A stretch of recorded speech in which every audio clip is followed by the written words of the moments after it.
رحم اللہ من قرأ الفاتحہ مع الصلوات اللہم صلی علی محمد وعلی محمد. بسم اللہ.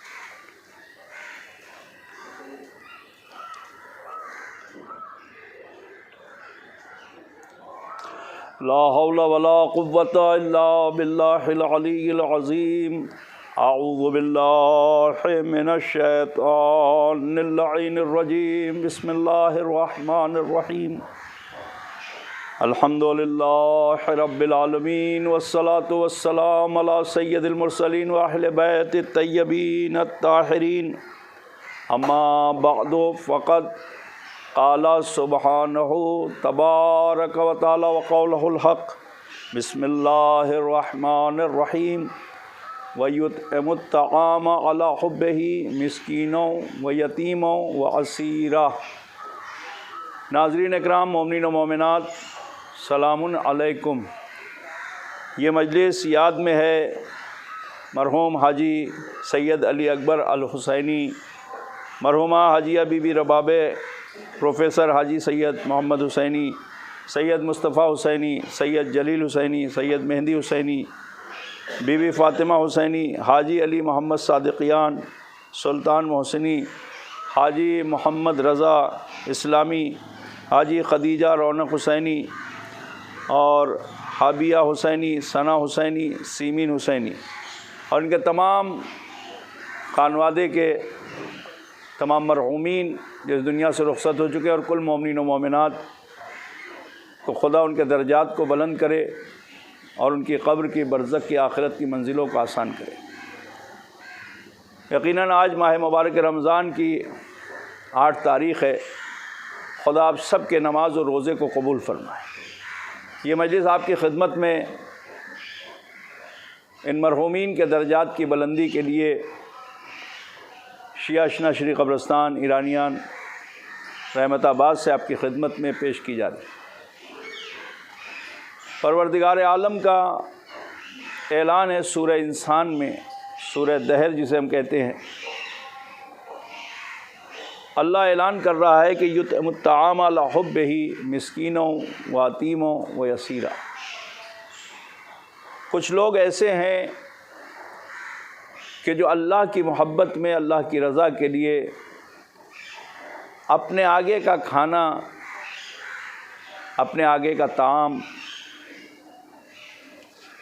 اپنے لیے جو انہوں نے غذا مہیا کی ہے، بنائی ہے، اگر کوئی یتیم، اسیر، مسکین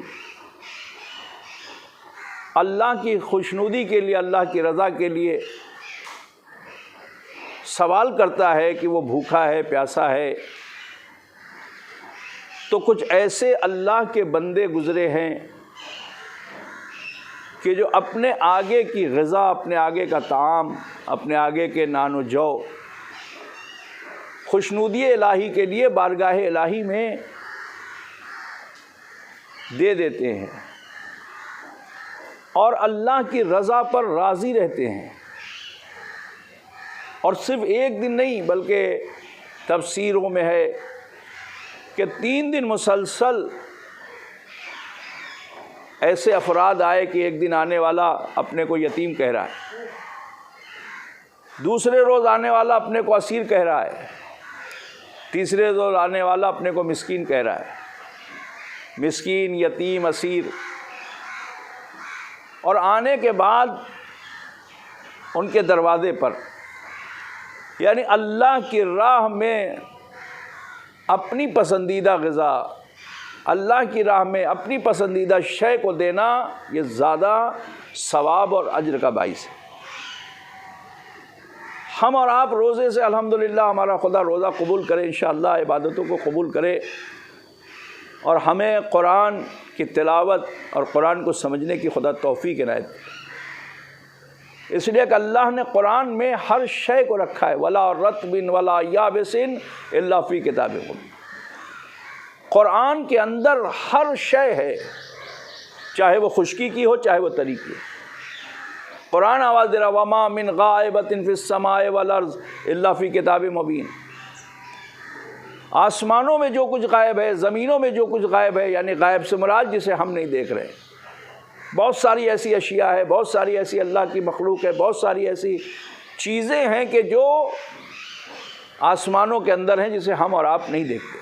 توجہ فرمائیں میرے ناظرین و سامعین، خدا آپ پہ رحمتیں نازل کرے، خدا ان مرحومین کی مغفرت کرے جن کا میں نے نام لیا ہے۔ توجہ فرمائیں،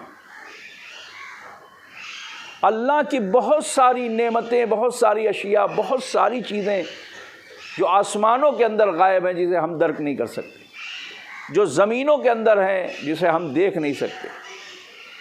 زمین اور آسمان تو بہت دور کی بات ہے، خود ہمارے وجود میں، ہمارے جسم میں، ہمارے اپنے اس پیکر کے اندر جو اللہ نے ہمیں بنایا ہے، مٹی کا پیکر، یہ خاکی پیکر جو ہمارا ہے، اس میں نہ معلوم کیا کیا چیزیں ہیں جسے ہم درک نہیں کر سکتے، جسے ہم سمجھ نہیں سکتے، جسے ہم، توجہ فرمائیں، جس کی معرفت نہیں رکھتے۔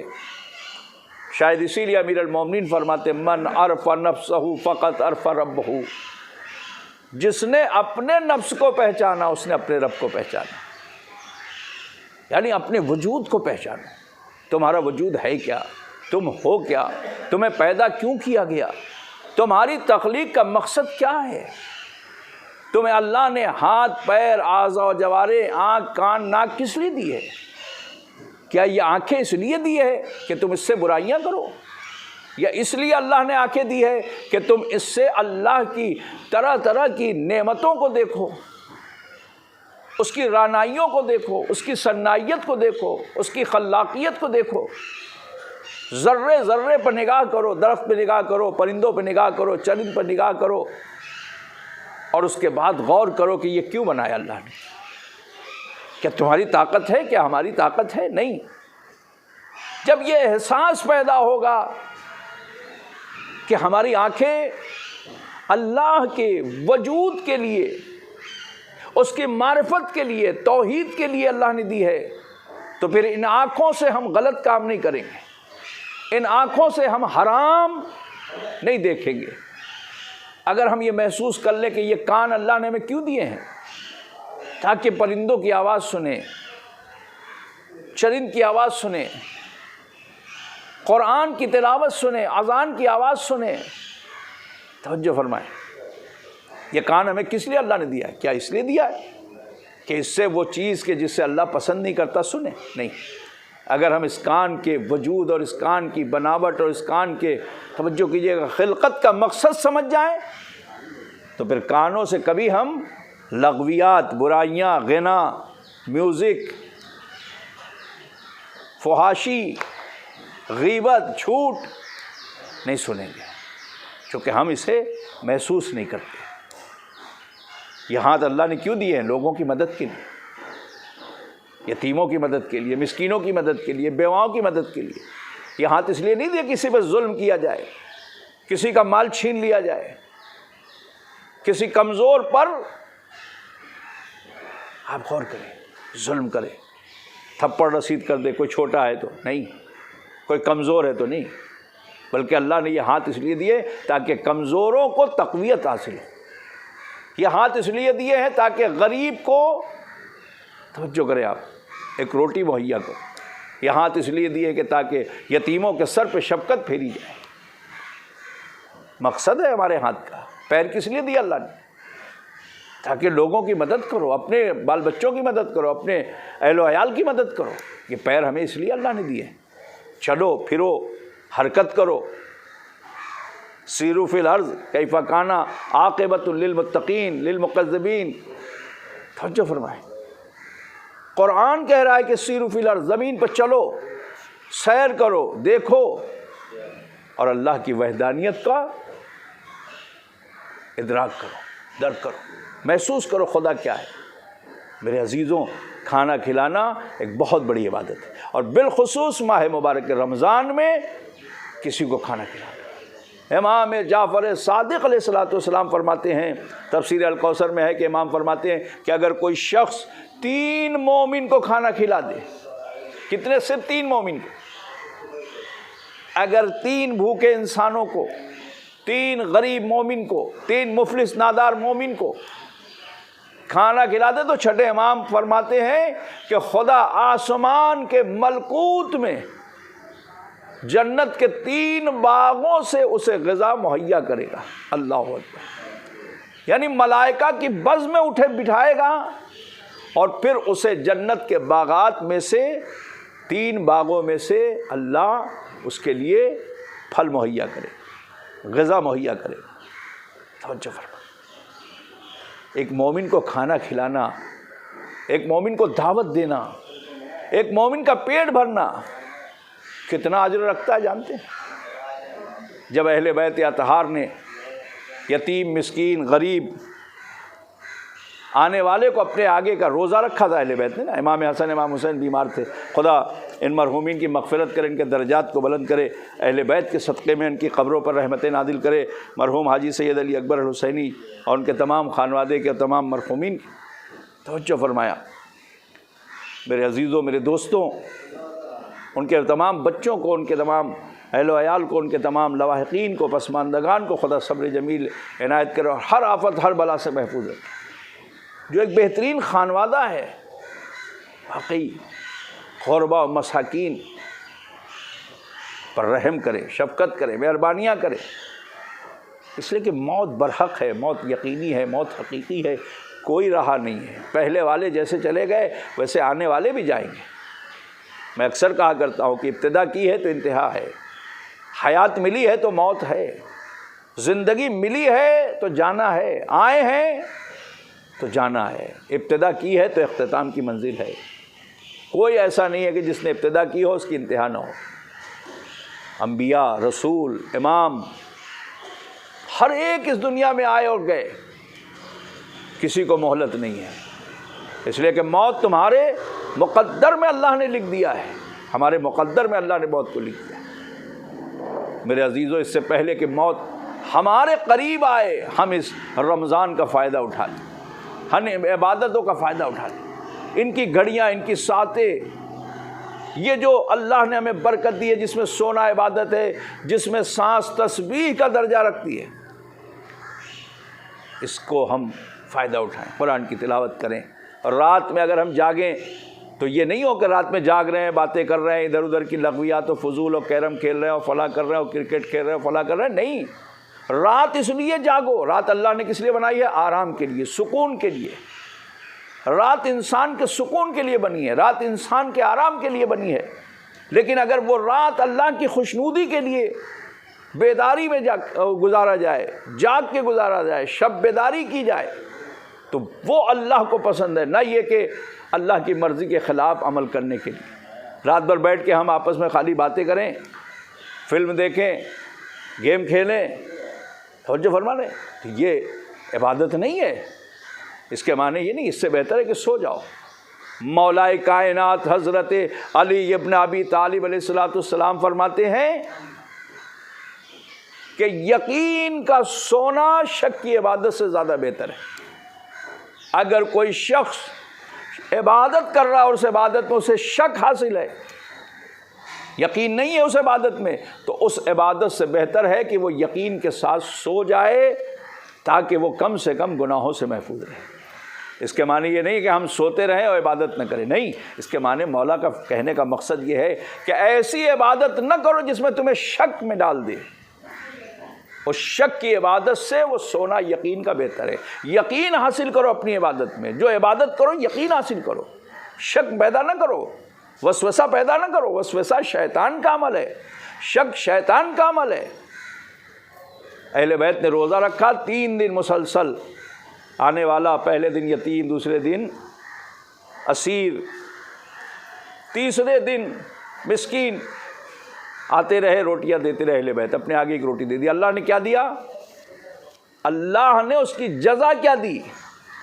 اللہ نے اس کی جزا جنت اور اس کے تمام تر چیزوں کو عطا کر دیا۔ کہا لے جاؤ اہل بیت، ہم نے تمہیں جنت عطا کر دی۔ یعنی 3 دن اگر کسی مسکین اور یتیم اور اسیر کو روٹی دے دی جائے اللہ کی خوشنودی کے لیے، اور اس سے کوئی چیز حاصل نہ ہو، مقصد نہ ہو کہ وہ کچھ دے گا، تو خدا اس کے بدلے میں جنت عطا کر دیتا ہے۔ سوچئے، تو کیا اگر ہم 3 مومن کو کھانا کھلا دیں، روزہ افطار کرا دیں، کسی غریب کے گھر لے جا کے راشن پہنچا دیں، تو کیا خدا ہمیں جنت کا ایک حجرہ نہیں دے گا؟ بے شک دے گا، لیکن یقین ہونا چاہیے۔ اس یقین کے ساتھ غربا مساکین کی ہیلپ کرے، مدد کرے۔ بس عزیزوں، میں نے اپنی گفتگو تمام کی۔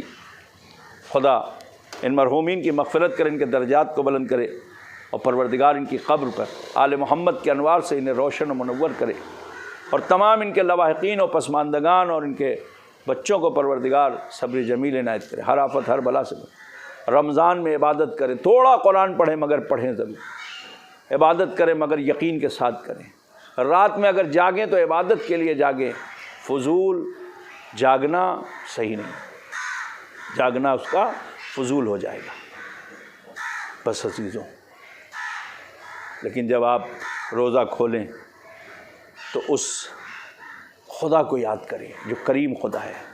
محشر کی گرمی سے خدا ہم سب کو محفوظ رکھے، اس لیے کہ محشر کی گرمی دنیا کی گرمی کوئی سمجھ نہیں سکتا۔ جہنم کی آگ سے بچنے کے لیے روزہ رکھے، روزہ ہمارے لیے ڈھال بنے گا، روزہ ہمارے لیے ڈھال بنے گا جہنم کا۔ خدا ہم سب کو محشر کی بھوک اور پیاس سے محفوظ رکھے، خدا ہم سب کو محشر کی گرمی سے محفوظ رکھے، خدا ان مرحومین کے محشر کی گرمی سے انہیں محفوظ رکھے۔ اے عزیزوں، بس عرض یہ کرنا ہے کہ ہر ایک کا روزہ روزانہ کھل جاتا ہے، مگر فاطمہ کے لال کا روزہ نہیں کھلا، بلکہ حسین پانی طلب کرتے رہے، حسین پانی مانگتے رہے، حتیٰ کہ اپنے 6 مہینے کے بچے کے لیے حسین نے پانی طلب کیا، مگر پانی تو نہ ملا۔ 3 پھل کا تیر چلا، علی اصغر کے گلے پر لگا، علی اصغر نے باپ کے ہاتھوں پر وہ خون کی، علی اصغر نے باپ کے ہاتھوں پر علی اصغر نے خون کو اگل دیا، حسین نے اس خون کو لیا، چاہا آسماں کی طرف پھینکے، آواز آئی اے رسول کے نواسے، اے حسین اگر یہ خون آسماں کی طرف آیا تو قیامت تک آب قطرہ پانی کا نازل نہ ہوگا، زمین کی طرف پھینکنا چاہا، آواز آئی ایک دانہ گندم کا نہ اگے گا۔ حسین نے چاہا کہ اب کیا کرے گا، اپنے چہرے پر خون علی اصغر کو ملا اور یہ کہتے ہوئے آگے بڑھے، اے نانا اپنے آخری سجدے کے لیے آخری وضو خون علی اصغر سے کر رہا ہوں، اور میں اسی طریقے سے آپ سے قیامت میں ملاقات کروں گا۔ اے نانا میں قیامت میں اسی طریقے سے ملاقات کروں گا۔ سیعلم الذین ظلموا ای منقلب ینقلبون۔ پروردگارہ ہماری اس قلیل سی عبادت کو قبول فرما، ہمیں حسین ابن علی کے نقش قدم پہ چلنے کی توفیق عنایت فرما۔ پروردگارہ ان مرحومین کی مغفرت فرما، حاجی سید علی اکبر الحسینی، حاجی be be Rabab, professor Haji Syed Muhammad Hussaini, Syed Mustafa Hussaini, Syed Jalil Hussaini, Syed Mahdi Hussaini, be be Fatima حسینی، حاجی علی محمد صادقیان، سلطان محسنی، حاجی محمد رضا اسلامی، حاجی خدیجہ رونق حسینی، حبیہ حسینی، ثنا حسینی، سیمی حسینی، اور تمام ان کے خاندان کے مرحومین کی خدا مغفرت فرما، ان کے درجات کو بلند فرما، ان کی قبروں پہ اپنی رحمت نازل فرما، ان کے لواحقین و پسماندگان کو صبر جمیل عنایت فرما، ہر آفت ہر بلا سے ہم سب کو محفوظ فرما، سوائے غم سید الشہداء کے کوئی غم نصیب نہ فرما۔ پروردگارہ ہمارے امام کا جلد سے جلد ظہور فرما، ہم سب کو ان کے اعوان و انصار میں شمار فرما۔